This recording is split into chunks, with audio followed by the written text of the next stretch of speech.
Hello and welcome to Leaders of Tomorrow, India's only daily television platform for small businesses. In the wake of the coronavirus outbreak, analysts the world over are studying investor sentiment. And a question that has bubbled to the surface in the minds of many is, has real estate investment taken a back seat? Or is now perhaps the most opportune time to invest in real estate and make money multiply by way of property ownership? It's a tough topic and it deserves to be approached from a 360-degree perspective. And fortunately, tonight on the show, I'm joined by a team of subject matter experts to help me do just that. We have with us Senior Vice President and Independent Project Manager with NRIA, Art Scutaro. Senior Vice President Operations with NRIA, A La Mattina. Vice President Construction Analysis with NRIA, Anthony Ulisse.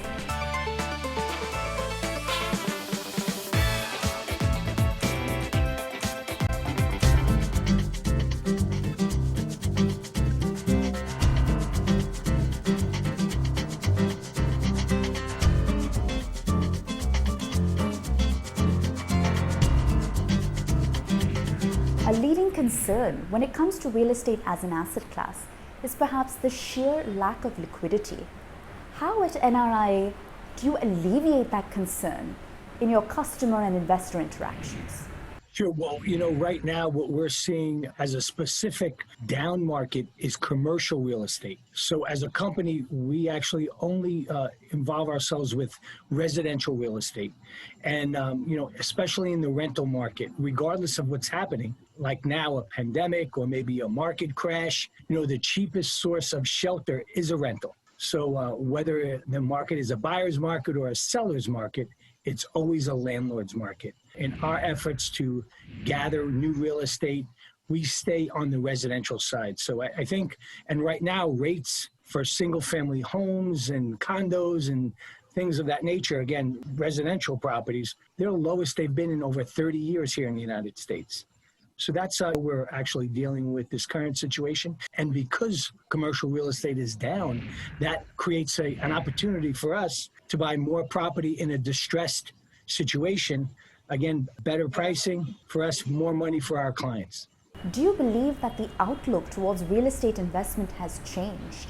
And are you perhaps now witnessing serial real estate investors now migrate their money towards presumably safer asset classes? Oh, definitely. I mean, with the virus and what happened with our current stock market, with the up and downs of the current market, a lot of people are moving their money from stocks into fixed assets, such as real estate. And we present one of the best platforms that I can think that's around. I know that NRI has found its place amongst a premier pool of international property developers and investment managers in the real estate arena.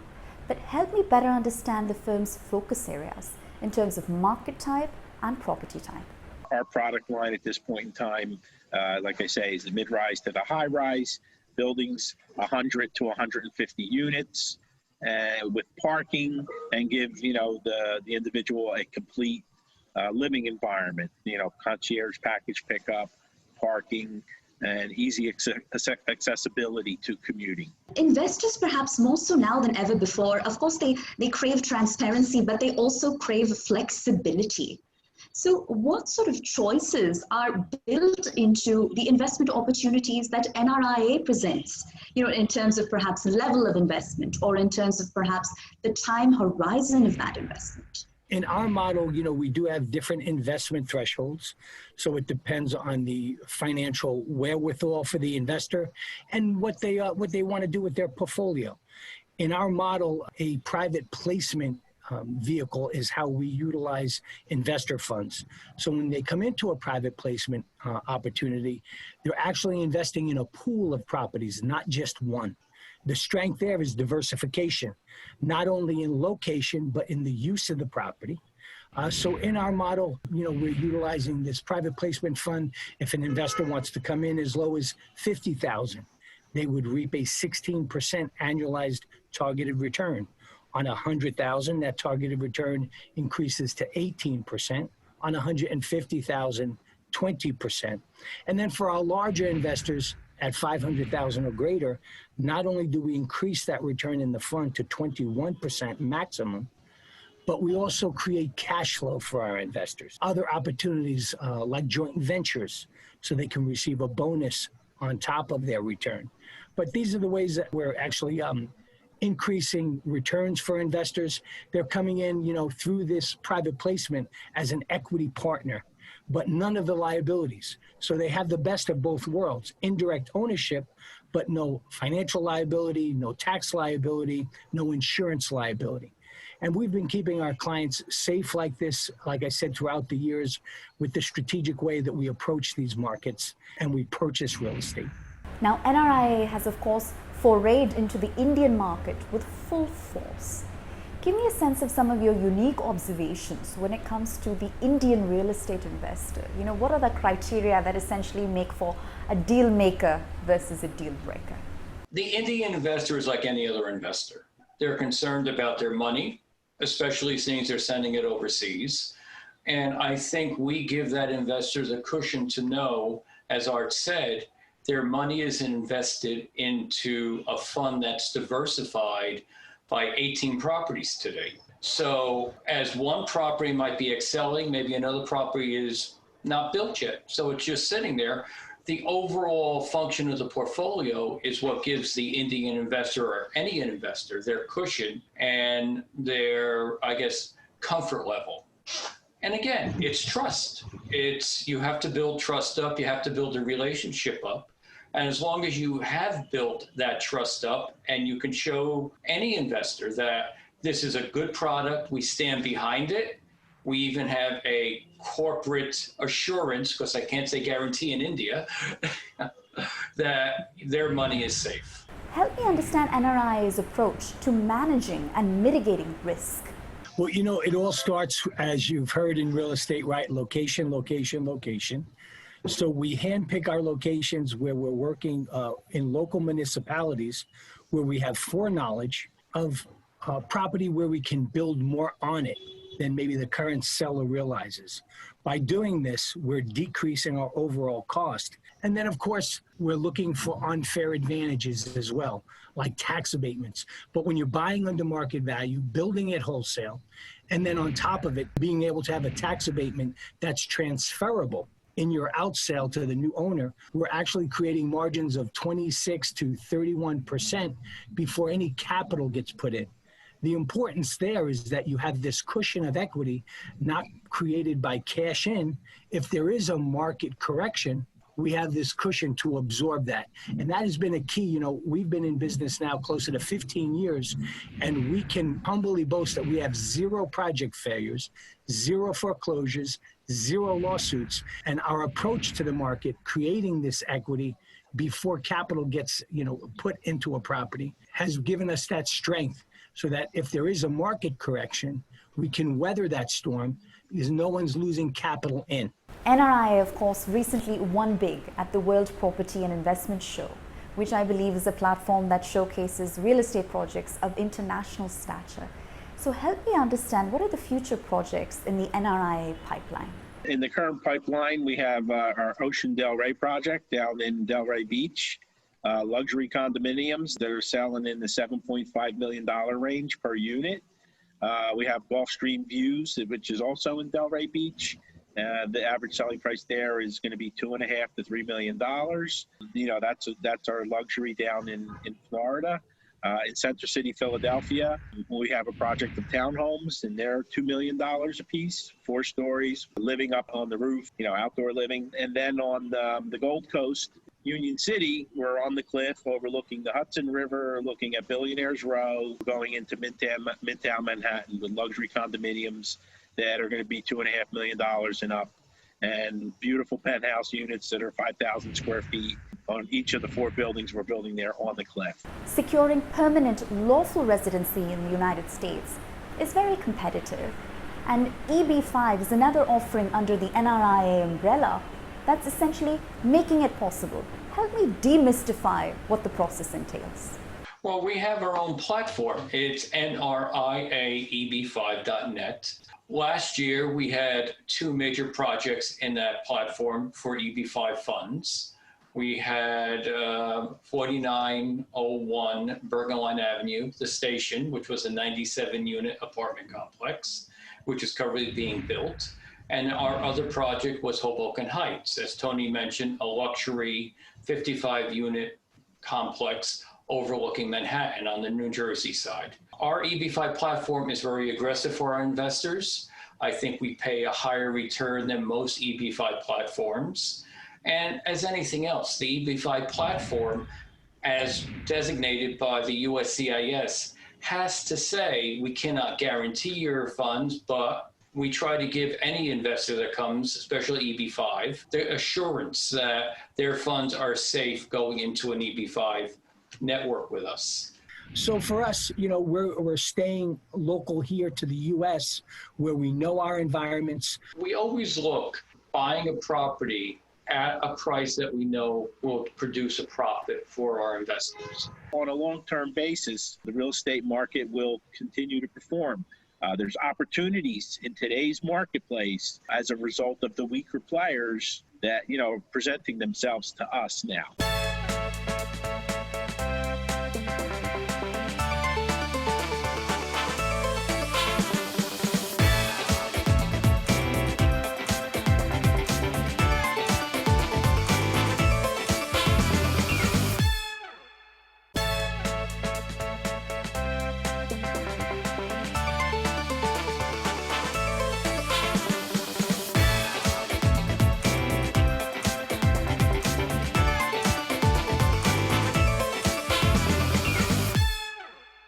While investors are becoming increasingly cautious, they're also becoming increasingly creative, I believe. You know, I've had several conversations with individuals who are considering diverting their retirement savings towards investing in real estate. How might you guide someone in that position who's looking for words of advice?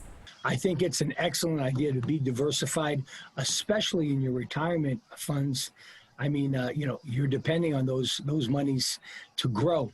And obviously, when you're offering, as we do, 16 to 21% annualized targeted returns, I don't think there are many retirement vehicles that are offering that type of return. One of the benefits when utilizing those funds to direct to us is that the broker can't make a commission off them. In our model, that's not allowed by the SEC.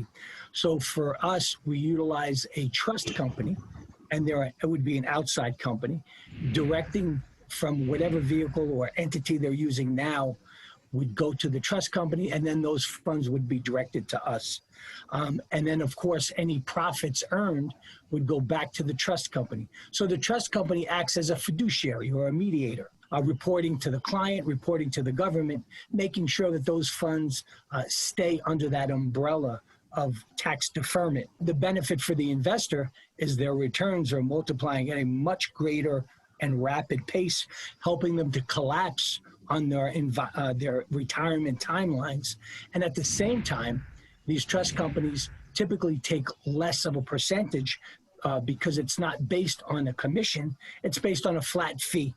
So not only is the investor saving money utilizing a trust as a fiduciary, but exponentially growing their portfolio. I mean, typical returns, you know, today in the market are much lower than 16, 18, and 20% targets. And that's how we're assisting clients.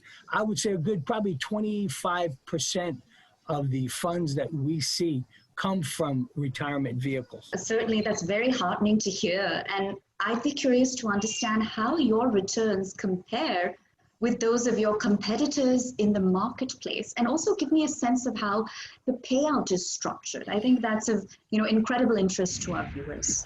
In the marketplace, you know, through the stock market, you know, you have quite a few investors that invest in REITs. REITs contain commercial property.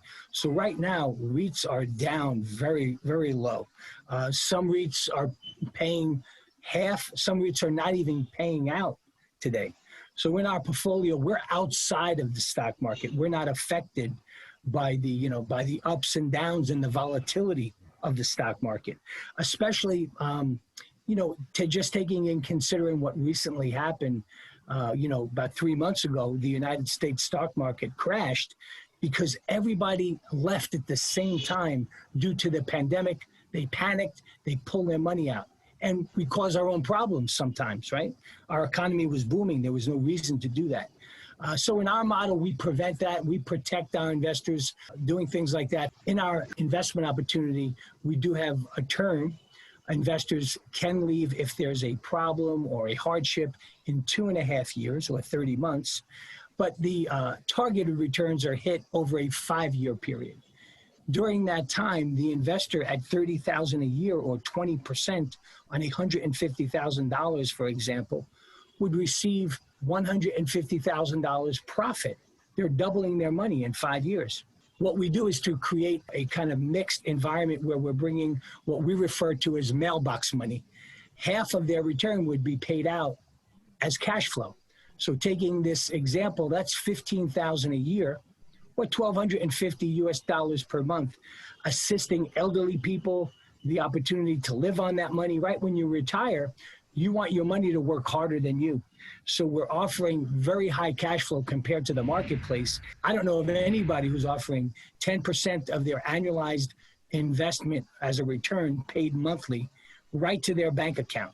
Anthony, all mathematical models aside, home ownership is ultimately a very human experience. So what do you believe are the qualities that ultimately attract investors to the NRIA brand? Well, the human ownership aspect of your living environment and your kitchen and the features that you have in it, along with your bathroom. We go through great pains to design the perfect product for the most discerning buyer. So we're going to give you home automation. You're going to be able to control all aspects of your environment remotely from within your home as well as outside of your home. We're going to give you a gourmet kitchen.